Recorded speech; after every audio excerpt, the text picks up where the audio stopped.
Սերն է պակասել կամ սերն է սառել։ Մարդը մարդուն չճանաչելով ինչ-որ մի պրոբլեմ առաջացավ, այնպես կարող է թշնամանալ, մեկ օրվա մեջ այնպես սրվի իրավիճակը, որ անգամ մարդ մահանա։ Ընդամենը սիրո պակասից կամ ինչ-որ մեկը ինչ-որ մեկի նկատմամբ նախանձի հետևանքով ատելություն սերմանի ինքը իր մեջ ու այդպես շարունակի ու վերջում դա ինչ-որ մի բանի հանգեցնի։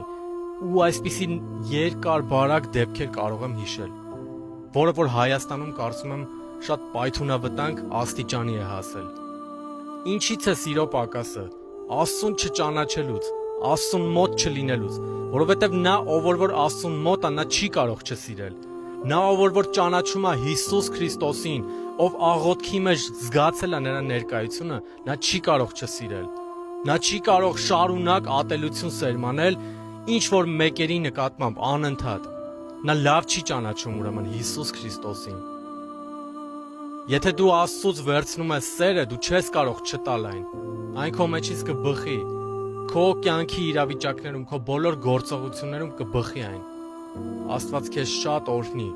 եւ քո սերը ավելացնի եւ բոլորինս, որովհետեւ սիրո պակաս բոլորիս մեջ կա։ Բայց մեծ ցավով պետք է ասեմ, որոշ մարդկանց մեջ չափից շատ պակաս է։ Թող Աստված օրհնի իմ ազգին եւ բոլորիս։